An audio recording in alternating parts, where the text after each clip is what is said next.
अतिशय 8 तारखेला खरं म्हणजे ही दुर्दैवी घटनाच म्हणावी लागेल की केशवराव भोसले नाट्यगृह हे ऐतिहासिक नाट्यगृह कोल्हापूरमधलं त्यांच्या केशवराव भोसले यांच्या जयंतीच्या आदल्या दिवशी 8 तारखेला दुर्दैवाने ही घटना झाली आणि त्यामध्ये हे नाट्यगृह जे आहे हे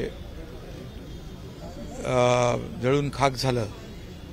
खरं म्हणजे नाट्यगृह अनेक असतात, परंतु काही नाट्यगृह जे आहेत त्याच्याशी कलावंतांचं आणि श्रोत्यांचं देखील एक जिव्हाळ्याचं नातं असतं आणि एक इमोशनल त्याला टच असतो, एक भावना असतात। तशा भावना या केशवराव भोसले नाट्यगृहाच्या बाबतीमध्ये या कोल्हापूरकर वासियांच्या आहेत आणि आमच्या देखील आहे। खास हे नाट्यगृह राजश्री शाहू महाराज यांनी त्यांच्या संकल्पनेतून त्यासाठी खास ते परदेशी गेले, रोमला गेले आणि नाट्यगृह आणि खासबाग हे जे मैदान आहे हे लागून त्या काळामध्ये त्याची निर्मिती झाली आणि मला वाटतं 100 वर्षापेक्षा जास्ती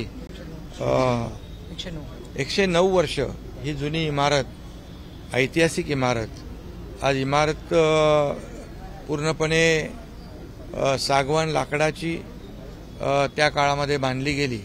आजही त्याचं स्ट्रक्चर पाहिल्यानंतर जी काय घडणावळ आहे ती पाहिल्यानंतर अशा वास्तू पुन्हा होणे नाही अशा प्रकारची घडणावळ त्या काळामध्ये केली। परंतु आता मी कलावंतांनाही भेटलो, अनेक लोक पुढे येत आहेत मदतीचा हात देण्यासाठी, किंबहुना एक त्यांचं म्हणणं पुन्हा केशवराव भोसले जसेच्या तसे आम्हाला पाहिजे।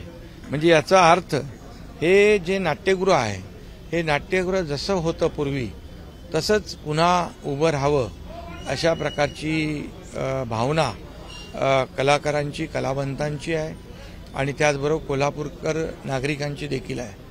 आणि म्हणून यामध्ये मला वाटतं जेवढे कलावंत आहेत ते कलावंतांनी कधी ना कधी या नाट्यगृहामध्ये आपला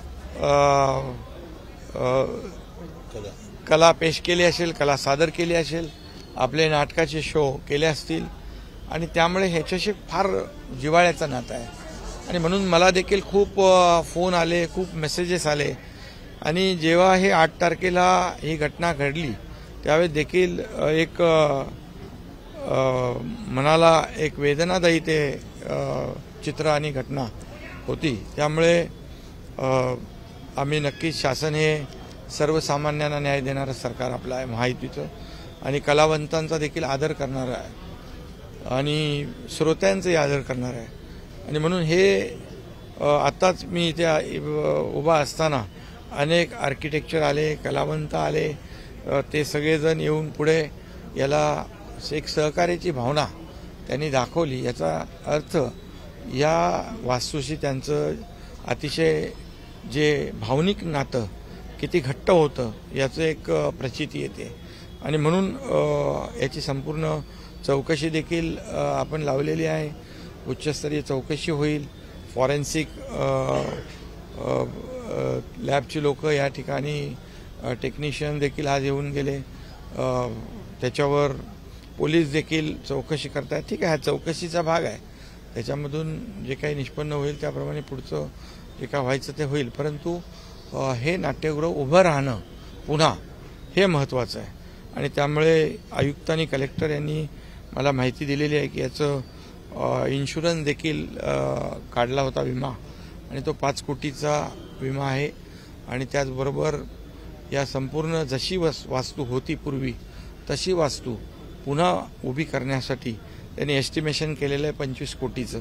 त्यामुळे यामध्ये 20 कोटींची आवश्यकता आहे। सरकार शेवटी सर्वसामान्यांच्या भावनांचा आदर करणारं सरकार आहे, त्यामुळे 20 कोटी रुपये सरकारच्या वतीने या नाट्यगृहाला दिले जातील आणि एकूण जशी 5 कोटी विम्याचे आहेत ना, 5 कोटी विम्याचे आणि 20 कोटी असे 25 कोटीमध्ये हे नाट्यगृह जसंच्या तसं उभं राहील आणि एकदम युद्ध पातळीवर हे नाट्यगृह पुन्हा या कोल्हापूरकर वासियांच्या सेवेशी उभं राहील अशा प्रकारची या ठिकाणी जे काही काम करायचं ते होईल.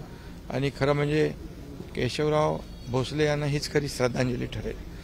वास्तूचं ऐतिहासिक महत्त्व लक्षात घेता पुनर्बांधणी करण्यासाठी एक समिती नेमवण्याची मागणी संभाजीराजे यांनी केलेली होती. जर गरज पडली तर मी त्यामध्ये काम करायला तयार आहे. ते ठीक आहे. जे जे काही सहकार्य सगळ्यांचं घेऊनच हे वास्तू होईल.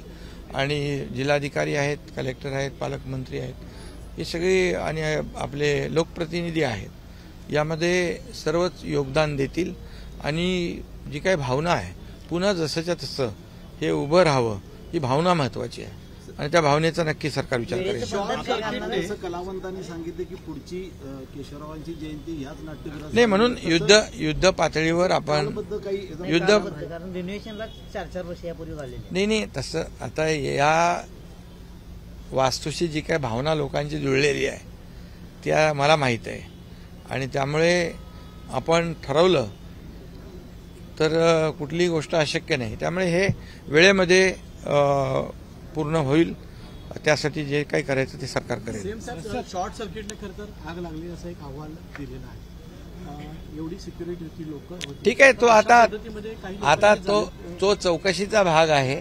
ती चौकशी होईल आणि त्याच्यामध्ये निग्लिजन्सी असेल, कुणाचं काही त्याच्यामध्ये दोष असेल तो त्याच्यावर पुढे कारवाई होईल. परंतु हा एक चौकशीचा भाग, कारवाईचा भाग वगळला तर हे मोठा जो विषय आहे हे नाट्यगृह पुन्हा उभं राहणार. एबीपी माझा, उघडा डोळे बघा नीट.